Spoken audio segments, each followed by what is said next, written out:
Keberadaan desa wisata atau budaya di tiap daerah membuka peluang ekonomi bagi warga yang tinggal di sekitarnya. Desa budaya menarik wisatawan untuk datang berkunjung dan menjadi kesempatan bagi pelaku UMKM untuk memasarkan produk-produknya. Desa budaya sebagai kekuatan ekonomi baru menjadi tema dalam podcast Aksi Nyata Partai Perindo dari Kamu untuk Indonesia.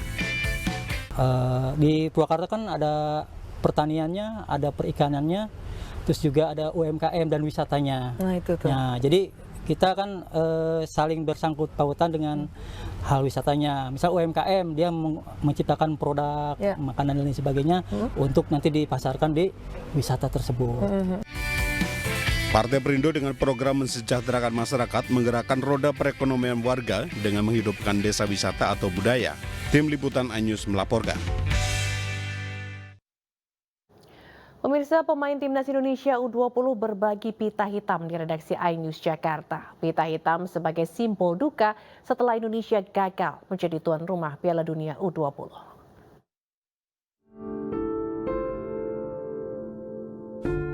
FIFA membatalkan status Indonesia sebagai tuan rumah Piala Dunia U20 2023. Pembatalan ini tidak hanya memberi kekecewaan pada masyarakat Indonesia, tapi juga kesedihan mendalam pada pemainnya.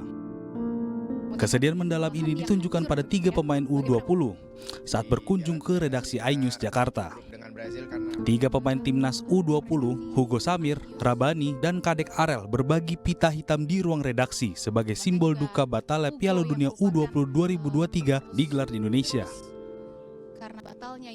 Kalau menurut saya ini sangat mengecewakan dan membuat saya sangat terpukul. Dan mimpi dari kita semua, rakyat Indonesia, mimpi orang tua, mimpi timnas U20 akhirnya harus musnah gara-gara hal seperti ini.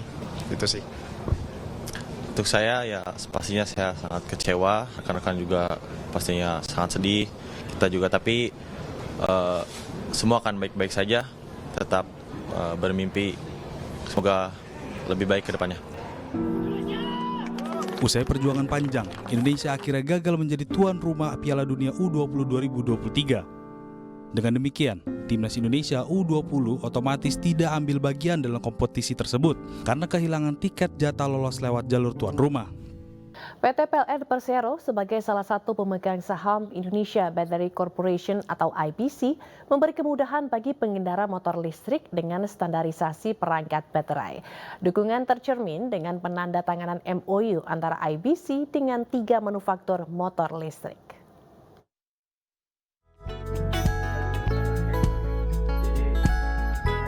Sebagai salah satu pemegang saham, PT PLN Persero mendukung penuh langkah strategis Indonesia Battery Corporation untuk mempermudah penggunaan motor listrik melalui standarisasi perangkat baterai. Hal ini tercermin dalam penandatanganan MOU dengan 3 manufaktur yakni Gesits, Alfa, dan Volta pada Selasa lalu. Menurut Direktur Utama PLN, Darmawan Prasojo, kolaborasi ini akan mempermudah pengguna motor listrik melalui standarisasi dan beragam inovasi bagi ekosistem kendaraan listrik.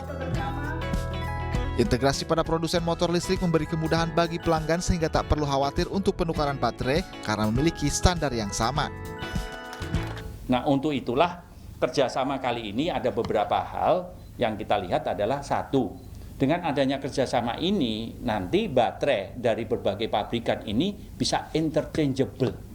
Jadi jumlahnya, ini dari Gesit sudah punya, dari Volta sudah punya, dari Alfa sudah punya. Nanti ke depannya baterainya dari IBC dengan interchangeable ini, maka jumlah SPBKLU yang satu dengan yang lain itu bisa di-interchange, maka jumlahnya semakin menjamur. Sementara menurut Direktur Utama IBC, Toto Nugroho, standarisasi baterai sangat penting. Perbedaan antara charging panel dan baterai membuat pilihan masyarakat atas kendaraan listrik menjadi minim. Dengan standar yang baku dan sama, maka mendorong minat masyarakat memiliki kendaraan listrik. Dengan keseragaman ini, maka semua masyarakat bisa menikmati tanpa harus ragu ada perbedaan antara panel dan baterai. IBC di sini bukan saja membuat baterainya saja, tapi kami juga harus memastikan bahwa baterai itu ekosistem dari yang demand-nya juga ada. Kalau tidak kan baterai kita akan diekspor. Diekspor tadi yang Pak Darmawan sampaikan, efek pengurangan karbon dan lain-lain terjadi di tempat lain. Nah, di ini yang kita inginkan terjadi di Indonesia. Makanya kita selain membuat baterainya, kita juga memiliki portfolio di GESITS. Jadi GESITS ini sekarang mayoritas dimiliki oleh IBC, dan kenapa kebijakan dari BUMN seperti itu, sehingga kita menyatukan seluruh ekosistem untuk EV ekosistem. Sedangkan Direktur Utama GESITS, Bernardi Jumiril, menyampaikan bahwa transisi dari kendaraan BBM menjadi kendaraan listrik tidak bisa dilakukan sendiri. Ketiga manufaktur motor listrik kompak untuk memberikan standarisasi baterai dari penggunaan masing-masing, baik itu dari dimensi, koneksi, serta loker baterai, sehingga mampu memudahkan pelanggan. Dari Jakarta, Vidya Ramadhani, Muhammad Hoirudin, iNews melaporkan. Pemirsa, terdakwa anak AG menjalani sidang kasus penganiayaan terhadap David Ozora secara maraton di Pengadilan Negeri Jakarta Selatan.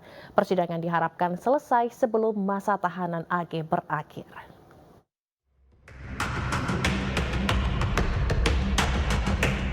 Pengadilan Negeri Jakarta Selatan hari ini menggelar sidang anak berkonflik dengan hukum AG terkait kasus penganiayaan terhadap David Ozora, anak petinggi GP Ansor. Sidang digelar tertutup dan dihadiri oleh terdakwa AG sendiri, pihak keluarga, penasihat hukum, jaksa, serta pekerja sosial yang mendampingi AG. Sidang hari ini beragenda tanggapan dari jaksa penuntut umum atas ekspeksi atau nota keberatan yang diajukan pada Jumat lalu. Kami menghormati hasil keputusan dari pihak keluarga, dan kami sangat mengerti pihak keluarga apabila memang belum bisa menerima diversi ini sebagaimana diinginkan oleh pihak keluarga dari AGH. Hari ini kami sudah menyampaikan nota keberatan terhadap surat dakwaan yang diberikan oleh jaksa penuntut umum, yang kami belum bisa share seperti kasus-kasus lain karena ini kasus sidang yang tertutup. Jadi oleh karena ini terdakwanya anak, maka masa penahanannya kan terbatas cuma 10 hari plus 15 hari. Artinya hanya 25 hari, makanya sidangnya kan tiap hari nanti dilakukan, apalagi mendekati bulan-bulan kita menjelang cuti Lebaran nanti sudah harus selesai nanti. Jadi penegasan saja sebelum Lebaran sudah harus selesai ada. Ya, pokoknya intinya sebelum masa 25 hari habis. Hal ini mengacu pada ketentuan Mahkamah Agung yang menyatakan perkara harus diputus 10 hari atau 7 hari sebelum masa tahanan habis. Dari Jakarta, Muharlin, Wildan Aulia, iNews melaporkan. Sebelumnya mediasi terhadap AG, pelaku anak yang berkonflik dengan hukum dalam kasus penganiayaan David Ozora digelar di Pengadilan Negeri Jakarta Selatan. Keluarga David Ozora menolak permohonan diversi AG karena menganggap perbuatannya termasuk penganiayaan berat.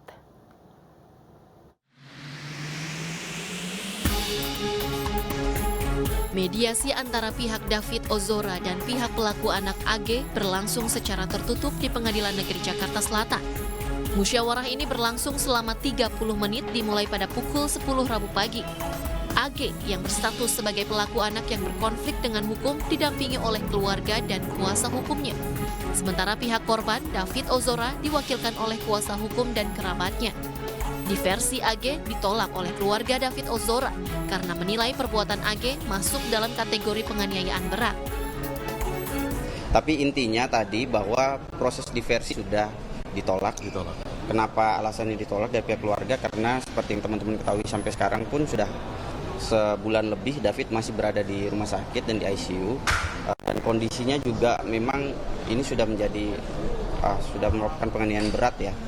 Jadi untuk diversi itu sudah memang sudah nggak ada. Usai mediasi dilakukan, sidang dilanjutkan dengan pembacaan dakwaan oleh majelis hakim. Pemirsa, mantan Kapolda Sumatera Barat Irjen Teddy Minahasa dituntut hukuman mati.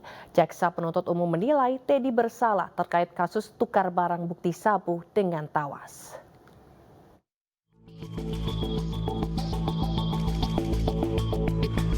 Mantan Kapolda Sumatera Barat Irjen Teddy Minahasa menjalani sidang tuntutan terkait kasus narkoba di Pengadilan Negeri Jakarta Barat. Teddy dianggap bersalah melanggar pasal 114 ayat 2 nomor 35 tahun 2009 tentang narkotika junto pasal 55 ayat 1 ke 1 KUHP. Jaksa menjatuhkan tuntutan terhadap terdakwa Teddy Minahasa dengan pidana mati. Hal-hal yang memberatkan. 1. Terdakwa telah menikmati keuntungan dari hasil penjualan narkotika jenis sabu. 2. Terdakwa merupakan anggota Kepolisian Republik Indonesia dengan jabatan Kepala Polisi Daerah Provinsi Sumatera Barat, di mana sebagai seorang penegak hukum, terlebih dengan tingkat jabatan Kapolda, seharusnya terdakwa menjadi garda terdepan dalam memberantas peredaran gelap narkotika. Namun terdakwa justru melibatkan